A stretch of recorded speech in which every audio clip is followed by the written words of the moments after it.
One of the best questions that you can be asking yourself right now when considering a rent-to-own or lease option property is this too much house for me? And this is something you want to assess upfront while you're looking at properties, so that 2 or 3 years down the road, you don't regret the decision that you're not able to move forward on an option and you've wasted that hard-earned time and money. So give yourself time before making any emotional decisions. Don't sign any contracts until you've taken the time to research, even if the deal seems phenomenal and you feel like you found that dream property.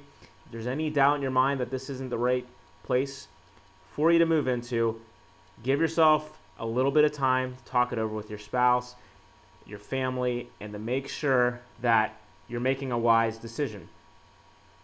There's plenty of properties out there and a lot of opportunities that'll open for rent-to-owns, so you're not relying on any one property.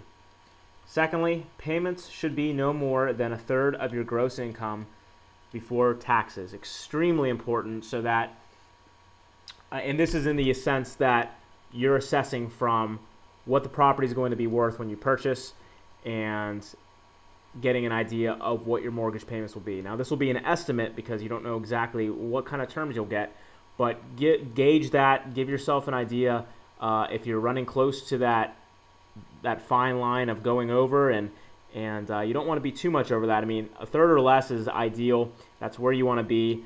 You really don't want to try to get anything above that unless it's slightly above, and then maybe there's some flexibility there. But last thing you want to do is get a mortgage that you're not able to keep up with the payments, and then get back into a situation where you're running up debts again, and you're hurting your credit history and everything else. So we want to get you out of that mode and get you into a place where you're in a healthier financial status and you can move forward making payments on a home that you can afford.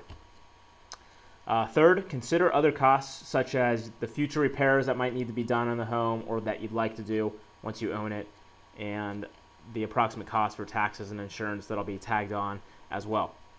And finally, start setting aside income right now in the event of an emergency for repairs, for that down payment you'll have coming up, for any other emergencies that really aren't foreseen. And it's always good to have that buffer so that you're always protected and you don't find yourself scrambling in a situation that you could have avoided had you been saving in the meantime. So really start to implement that and make that a habit.